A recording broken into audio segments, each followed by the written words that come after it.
नमस्कार दोस्तों, आपके अपने चैनल स्मार्ट स्टडी 78 में आपका स्वागत है।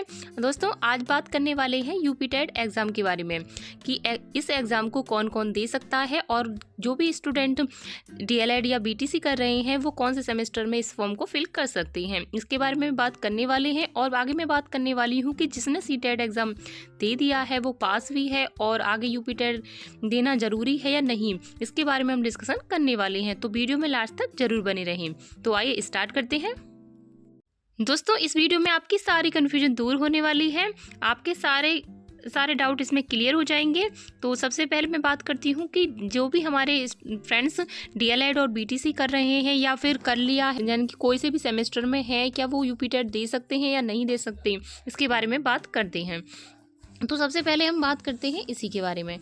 तो यदि आपने एडमिशन लिया हो या फिर आप फर्स्ट सेमेस्टर में हो या सेकंड सेमेस्टर में हो या थर्ड सेमेस्टर में हो, फोर्थ में हो, आपके 4 सेमेस्टर होते हैं आपके, यानी डीएलएड यानी बीटीसी में यूपी में, ठीक है।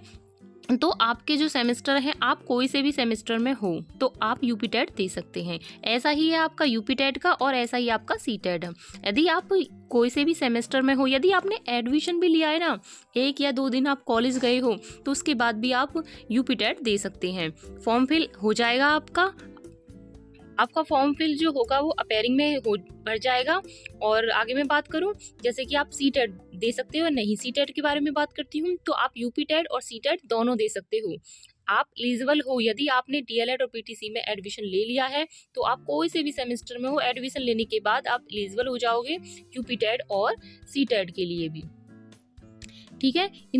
ये वाला डाउट आपका क्लियर हो गया होगा, क्योंकि यूपी टेट और सी टेट दोनों दे सकते हो, ठीक है। आगे मैं बात करने वाली हूँ कि कौन कौन दे सकता है यूपी टेट, यानी कि बहुत से फ्रेंड्सों को डाउट रहता है कि हम दे सकते हैं नहीं दे सकते, तो आपको मैंने बता दिया है ऊपर। आगे मैं बात करूँगी कौन कौन दे सकते हैं। देखिए यूपी टेट कौन दे सकते हैं। एक तो आपने डीएलएड और बीटीसी कर रखी हो, यानी कि आप नहीं होता है ना, ग्रेजुएशन के बाद डीएलएड और बीटीसी होता है, तो आप तो इसे डीएलएड के नाम से जानते हैं और पहले से बीटीसी के नाम से जानते थे। तो आप जो एग्ज़ाम देने वाले हैं यानी यूपी टेट का, तो आप लेवल 1 का दोगे। लेवल 1 का फॉर्म फिल कर सकते हैं और उसी में एलिजिबल रहोगे।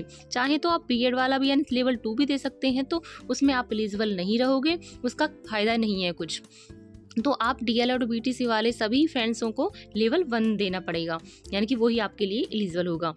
और अगर मैं बात करूं बीएड, जो भी फ्रेंड्स बीएड कर रहे हैं वो आप यानी कि आपको लेवल 2 देना होगा। आपके यूपी टेट लेवल 2 का आता है, तो उसमें आपको देना होगा, उसमें आप एलिजिबल रहोगे। लेवल 1 में आप एलिजिबल नहीं रहने वाले। तो फॉर्म फिल कर सकते हो, लेकिन जब आप एलिजिबल ही नहीं रहोगे तो उसका कोई फ़ायदा नहीं होगा। तो इस वजह से कह रही हूँ कि बीएड लेवल 2 देना होगा और जो डीएलएड कर रहे हैं वो लेवल 1 देंगे, ठीक है। और इसमें आपके 50% तो होने ही चाहिए, यानी कि इसमें भी होने चाहिए 50% आपके डीएलएड और यानी कि बीटीसी में होने चाहिए, और बीएड में भी आपके 50% होने चाहिए। ये भी आपको याद रखना है, ठीक है। और जैसे मैंने आपको यूपी टेट के बारे में बताया है, तो ऐसे ही हमारा सी टेट का भी एग्ज़ाम होता है। तो आप सी टेट का जो एग्ज़ाम दोगे लेवल 1 का ही दोगे, लेवल 1 का ही होता है उसमें, और बीएड वाले लेवल 2 का देते हैं। तो जहाँ पर आप एलिजिबल हो फॉर्म वहाँ पर ही फिल करना, इससे आपको प्रॉफिट होगा। और उसका जब आप लेवल 2 में भर दोगे, जैसे आप बीटीसी वाले हो तो आप लेवल 2 में भरोगे तो उसका कोई प्रॉफिट होगा ही नहीं। तो इससे अच्छा है आप लेवल 1 ही करें, तो ये भी अच्छा रहेगा। तो आप बीएड वाले आपके लेवल 2 दें।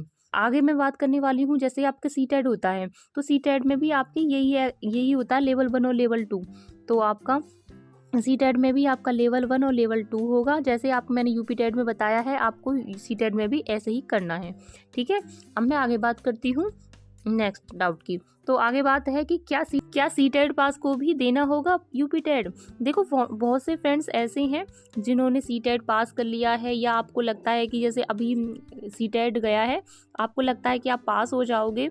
तो देखो, अच्छी बात है, आपने सी टेट पास कर लिया, तो अगर में कोई वैकेंसी आती है, यानी कि सुपर टेट आता है, सुपर टेट की वैकेंसी आती है, तो आप एलिजिबल हो, यानी कि आपका सी टेट क्लियर है तो आप एलिजिबल हो। लेकिन अगर आप यूपी टेट देना चाहते हो तो आप दे सकते हो। बाकी को ये है कि यूपी टेट जो होता है वो आपका यूपी में वैकेंसी देखने के लिए होता है।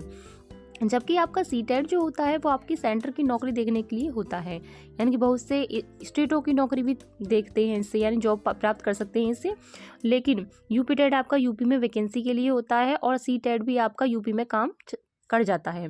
तो इसलिए फ्रेंड्स ये दिक्कत हो जाती है कि देखिए ना, आपने सभी ने देखा भी होगा कि आपके सीटेट यानी कि वहाँ खुद गवर्नमेंट टीचर भी आए हैं सीटेट देने के लिए। ऐसा तो पता नहीं था कि सीटेट बाद में ऐसा हो जाएगा, यानी सीटेट भी मांगने लग जाएंगे। तो यही है कि अगर आपकी जॉब वगैरह भी लग जाती है यूपी में, आगे अगर यूपीटेट मांग लिया तो आपको दिक्कत हो सकती है। तो इस वजह से बोल रही हूँ, तो आपको यूपीटेट भी देना चाहिए, क्योंकि आगे क्या कर दे सरकार किसका कुछ नहीं पता। क्योंकि अब सीटेट का पता थोड़ी था कि टीचरों को भी सीटेट देना होगा इस बार। तो ऐसा ही है, आगे कोई कुछ भी हो सकता है कि यूपीटेट ही मांग ले। तो इस वजह से बोल रही हूँ कि यूपीटेट भी आप करके रखिए, आपको कोई दिक्कत नहीं होगी। तो आप सीटेट पास हो तो यूपीटेट तो वैसे भी आपका आसान पड़ जाएगा, क्योंकि सीटेट जो होता है वो आपका वैसे भी थोड़ा दिमाग पे आधारित होता है, यानी कि समझ पर आधारित होता है। लेकिन यूपीटेट में आपके फैक्ट क्वेश्चन पूछे जाते हैं, सीधे क्वेश्चन पूछे जाते हैं। इसमें जितना हो सके आप याद करना, याद करने की चीज़ें इसमें ज़्यादा आती हैं, इसमें आपकी समझ की चीज़ें आएंगी। तो आपको अगर कोई आसान लगता है तो आपका यूपीटेट ही होगा, क्योंकि यूपीटेट सीटेट के मुकाबले थोड़ा आसान है और बाकी आपकी समझ है। बहुत से फ्रेंड्स बोलते हैं ना कि सीटेट आसान है, कोई कहता है कि यूपीटेट आसान है, या अपनी समझ पर आधारित है। जो भी आपको सही लगे वो आप जरूर कीजिए। अगर मैं बताऊं तो आपको सीटेट और यूपीटेट दोनों देनी चाहिए, क्योंकि सरकार की कुछ नहीं पता आगे क्या दिक्कत हो जाए। तो इसलिए आप दोनों पास कीजिए, ताकि आपको आने वाले समय में कोई भी समस्या आपको देखने को नहीं मिले। तो आपका अब भी कोई डाउट हो तो फ्रेंड्स ज़रूर कमेंट करके मुझे बताइए, तो मैं आपका कमेंट का जरूर रिप्लाई करूंगी। अब नेक्स्ट वीडियो में, तब तक के लिए धन्यवाद। और चैनल पे नए हैं तो प्लीज़ सब्सक्राइब जरूर कर लीजिए, और टीचिंग से संबंधित जो भी अपडेट रहती है मैं टाइम टू टाइम देती रहती हूँ। मिलते हैं हम नेक्स्ट वीडियो में, तब तक के लिए धन्यवाद।